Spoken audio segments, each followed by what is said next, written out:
prophétique, comment un prophétique opère-t-il?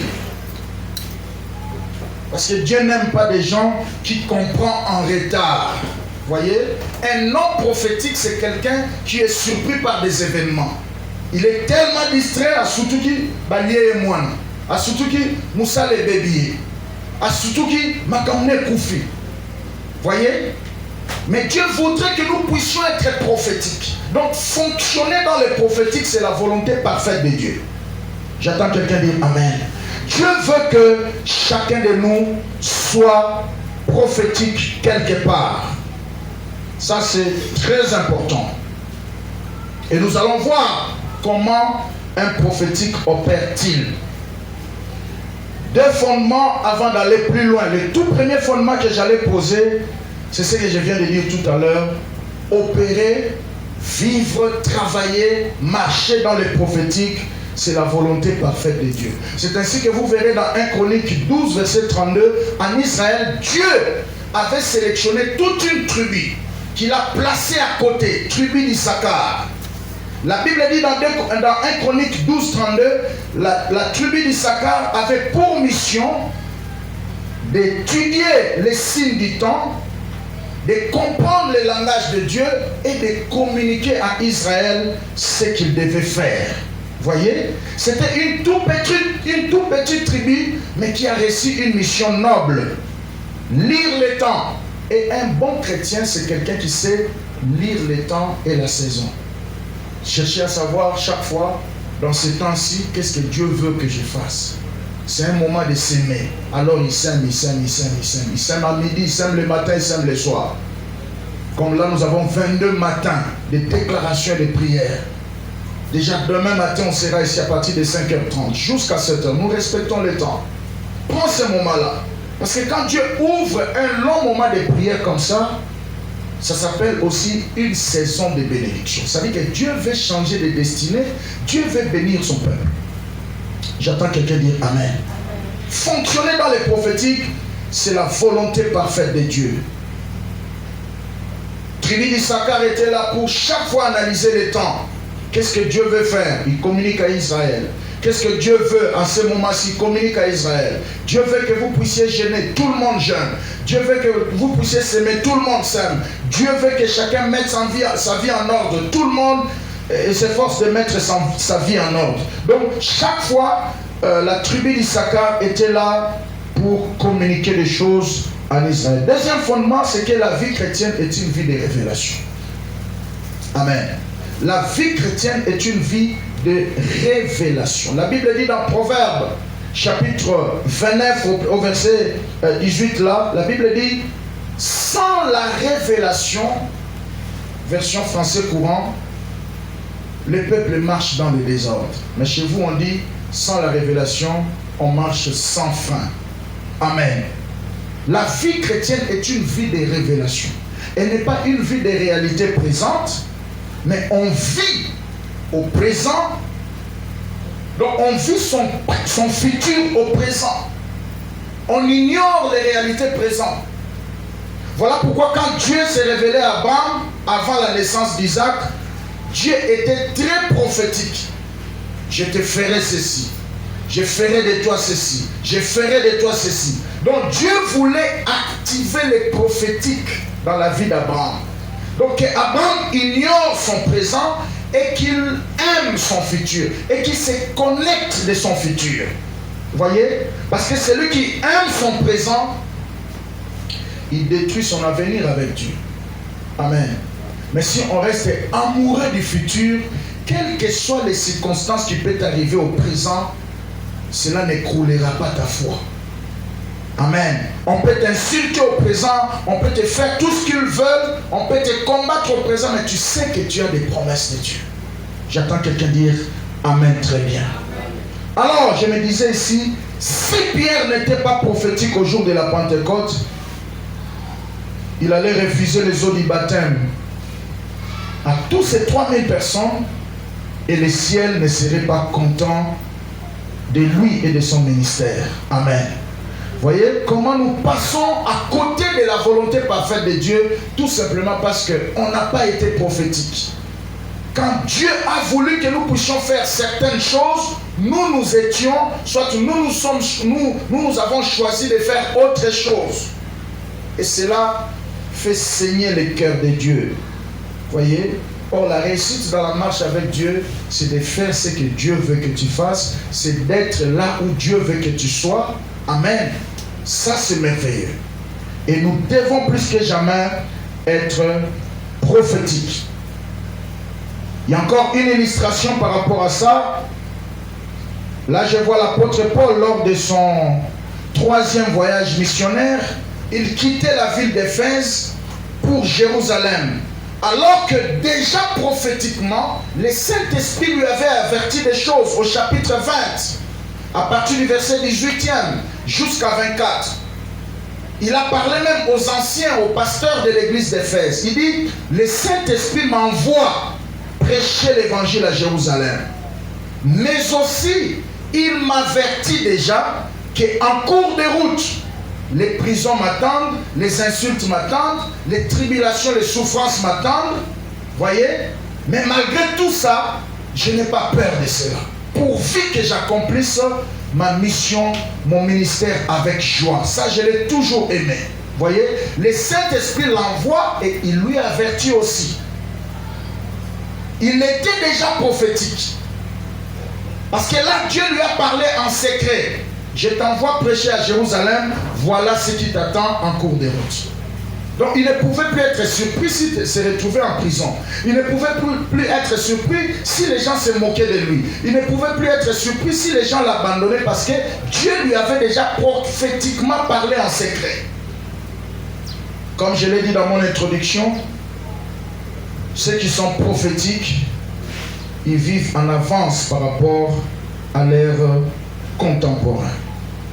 Alors parce qu'il était prophétique, écoute ce qui s'est passé dans Actes chapitre 20, 21 maintenant, parce que dans Actes 20, Dieu lui parle des choses, il lui avertit, et il est maintenant prophétique. Mais dans Actes 21, écoute ce qui s'est passé. Alors que tout le monde, alors qu'il faisait des odieux aux anciens, et la Bible dit au verset 10e, car nous étions là depuis plusieurs jours, un prophète nommé Agabus, descendu de Judée, et vint nous trouver et prit la ceinture de Paul, se lia les pieds et les mains et dit, voici ce que déclare le Saint-Esprit. L'homme à qui appartient cette ceinture, les Juifs les lieront de la même manière à Jérusalem et les livreront entre les mains des païens. Et quand nous entendîmes cela, nous, et c'est de l'endroit, nous priâmes Paul de ne pas monter à Jérusalem. Alors il répondit, ça j'ai toujours aimé et ça m'a toujours fortifié dans la mission de l'œuvre de Dieu. Que faites-vous? Ça c'est la réponse de Paul. Alors que tout le monde le priait de ne plus aller à Jérusalem parce qu'il y a des choses terribles qui l'attendent, même la mort. Il dit, que faites-vous en pleurant? Je suis au verset 13. Et en me brisant le cœur, écoutez sa réponse. Je suis prêt non seulement à être lié, mais encore à mourir à Jérusalem pour le nom du Seigneur Jésus. J'attends quelqu'un dire Amen. Voilà la réponse d'un homme prophétique. Voyez? Alors que tout le monde cherchait à le décourager, il était déjà sur les rails de sa destinée prophétique. Il était déjà sur le chemin pour accomplir sa mission. Parce qu'accomplir sa mission n'a pas toujours été facile. Amen. C'est pourquoi Dieu nous appelle à la persévérance. Et j'attends quelqu'un dire Amen très bien. Surtout si tu te retrouves en train de faire ce que Dieu veut que tu fasses, ton chemin ne sera pas facile. Alors qu'est-ce qui se passe? Il s'est levé des choses. La tribulation. Et un prophète s'est levé qui se nommait Agabus. Agabus n'était pas n'importe quel prophète. Il disait des choses et des choses arrivaient. Parce que dans ce temps de l'apôtre Paul, il a prophétisé sur la crise économique. Et ça s'est produit comme tel. On reconnaît un prophète quand il dit des choses et des choses arrivent. Voyez? J'attends quelqu'un dire Amen. Alors tout le monde avait peur. Parce que les prophéties d'Agabus étaient ratées. Si c'était au Congo, on allait dire ça. Quand il dit des choses, ça va s'accomplir comme tel. Alors les gens cherchaient un peu à retenir l'apôtre Paul. Tu vois, tu es un serviteur de Dieu, mais tu ne peux pas servir Dieu en mourant. Hein, tu as tout intérêt de te garder encore en vie. Reste un peu ici à Éphèse. Tout, un tas de trucs. Nous allons te garder, un tas de trucs. Donc on a tout fait. Il peut commencer à répondre la même restons ici. Donc, il est tellement émotif que quand il te dit des choses en pleurant, tu ne sauras pas résister. C'est ce qui est arrivé à l'apôtre Paul. Les gens les suppliaient en pleurant. Ils disent, restons ici. Est-ce que tu ne vois pas que c'est un danger? Tu as une grande mission. Tout un tas de trucs. Restons ici. Je me rappelle une fois comme ça, j'ai quitté Nyanya vers Isiro. Et je devais animer une croisade à 15h. Et d'abord, quand j'ai parti pour Isiro, j'ai pris mon avion ici jusqu'à Isangani. Je devais prendre encore un autre avion jusqu'à Isiro. Mais le vol qui devait nous prendre là avait connu une panne à Beni. Je n'avais pas de choix, je devais prendre le véhicule. D'ailleurs, c'est le maître John qui m'a aidé avec sa Jeep. Et il a ordonné à son chauffeur, il m'a conduit jusqu'à 500 km. Maintenant, après 500 km là, la route n'était plus praticable. Il fallait prendre maintenant des motos. Il était 18h, nous sommes à Nyanya, à quelques 520 km encore d'ici. Et je devais animer la croisade le lendemain à 15h. À 18h, je suis à Nyanya et la route là qui mène vers Isiro, c'est une route où il y a des coupeurs de route, il y a des rebelles dedans, donc il peut vous prendre à tout moment. Des fois, il sort comme ça, il vous prend, il prend les femmes, il prend vos histoires, il rentre avec dans la forêt. Et dans cette même route, il y a aussi des lions. C'est pour ma toute première fois d'entendre des cris de lions en live. Frère, yo mon a la TV. Alléluia. Je l'ai entendu en live. Je n'avais pas de choix. Et tout le monde qui était là dit, pasteur, à ces heures ici, comme le ciel est lourd, il peut pleuvoir. D'abord, la route ne serait plus praticable parce que c'est une route un peu c'était une route bitumée. On a jeté des terres jaunes et quand ça pleut, ça devient encore comme des cols. Avec la moto, ça ne marche pas. Et surtout qu'il faisait déjà 18h. Moi, j'ai dit, je n'ai pas de choix. Dieu m'a dit, je dois animer cette croisade-là. Tout le monde me suppliait, mais les lions peuvent vous surprendre à court de moi. J'ai dit, j'irai. Mais les coupeurs de route peuvent vous surprendre. Je dis, j'irai. Si telle est la volonté du Seigneur, rendez-vous à l'enlèvement de l'église. Je n'avais pas de choix. Amen. Et j'ai pris la moto, on a traversé la forêt de Lyon de 19h à 2h du matin. Et on a passé la nuit dans le village du fait à Noirit et Nengapeta, Wamba. C'est là qu'on a passé la nuit. Et derrière nous, c'était encore une grande forêt très dangereuse pour la cause du Seigneur. Amen, amen. Vous savez, quand on est prophétique, on n'a pas peur du présent. J'attends quelqu'un dire amen. Amen. Quelle que soit la forme que le présent peut prendre, on n'a pas peur de ça parce qu'on voit le futur. C'est pourquoi Dieu voulait à tout prix qu'Abraham soit connecté à son futur qu'à son présent. Parce que le présent lui montrait les contraires de ce qui était dans la volonté parfaite de Dieu. Rentrant dans cette histoire d'Agabus, Agabus va prophétiser et dit, cet homme à qui appartient cette ceinture, il sera lié comme ça à Jérusalem et les Juifs les jetteront entre les mains des païens. Et les gens supplient l'apôtre Paul, il résiste dans son prophétique, il dit, même s'il faut mourir, d'ailleurs je ne suis pas prêt non seulement à souffrir. À un certain moment, il faut que et les ciels et les démons aient peur de ta résistance dans la foi. J'attends quelqu'un dire amen. Surtout dans ce temps de la fin. Déjà, nous avons un tableau sombre des événements. La Bible dit qu'il y aura des temps difficiles. Donc nous devons avoir des nerfs d'acier. Ni si ça ni béné. Ne sois pas quelqu'un qui accepte le matin et qui abandonne juste à midi parce que ça chauffait un peu ou parce qu'on a pimenté des choses. Non, il faut que le ciel soit étonné de ta persévérance.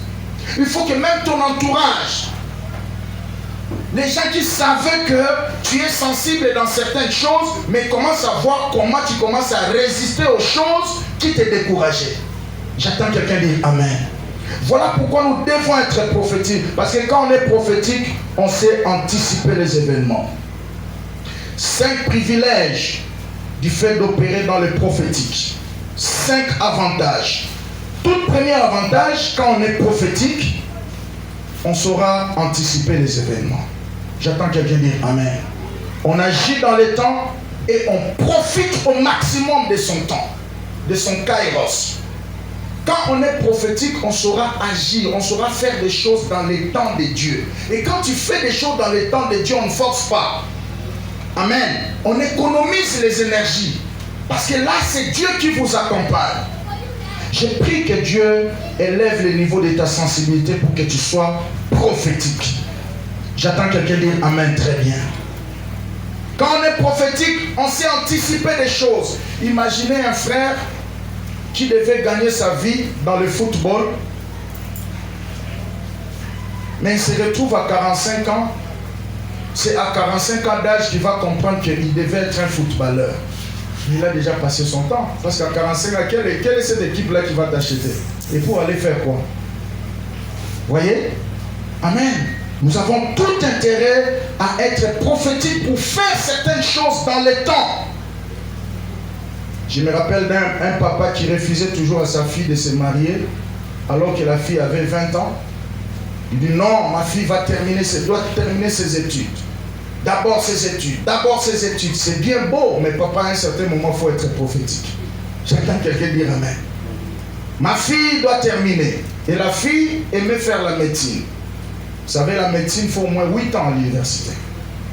Et seulement si tu n'as pas repris. Voyez? La fille a repris G2, a repris G3. Si vous êtes fort en arithmétique, c'est déjà 10 ans. Et la fille va se retrouver à 33 ans qu'elle va finir ses études. Papa était toujours catégorique.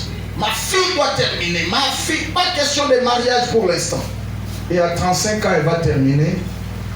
Et toutes les opportunités qu'elle avait depuis 20 ans ont disparu. Dis à ton voisin, soyons prophétiques. J'attends quelqu'un dire Amen. Il y a certaines opportunités qui se présentent maintenant. Si tu les rates, ça peut revenir après 15 ans. Il faudra-t-il encore se poser des questions? Quel âge est-ce que tu seras encore en vie? J'attends quelqu'un dire Amen. Quand on est prophétique, on sait anticiper les choses.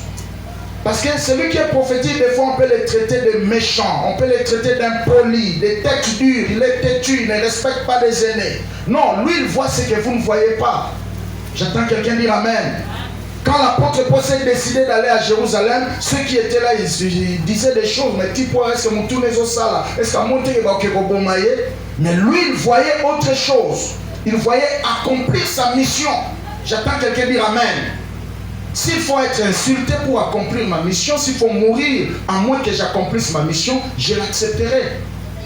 J'attends quelqu'un dire Amen. Parce que réussir selon Dieu, c'est accomplir sa raison d'être. La mission pour laquelle tu existes. Alors, mon frère, sois prêt à n'importe quel prix. Ok? Pourvu que tu accomplisses ta mission. Même si on doit t'insulter, même si tout le monde ne serait pas d'accord avec toi. Frère, il y a d'autres personnes, tu peux les expliquer certaines choses que Dieu t'a parlé en secret. Du matin au soir, il ne te comprendra jamais. Et il ne te comprendra jamais aujourd'hui. Les hommes prophétiques et les femmes prophétiques ont toujours raison dans le futur. Ok? Un jour, les gens diront Zalaga a raison. Voyez? Après 15 ans, après 20 ans, ils viennent te comprendre. Cette décision-là, avait son sens d'être. Voyez? Il y a certaines décisions que tu peux prendre aujourd'hui, même tes parents ne te comprendront jamais. Même ton entourage. Même moi aussi, ton pasteur, ça peut me dépasser. Ah oui! Quand on a pris la décision d'aller chercher Dieu, même son pasteur était dépassé. Le pasteur lui a traité d'ivrogne. Il dit, mais jusqu'à quand tu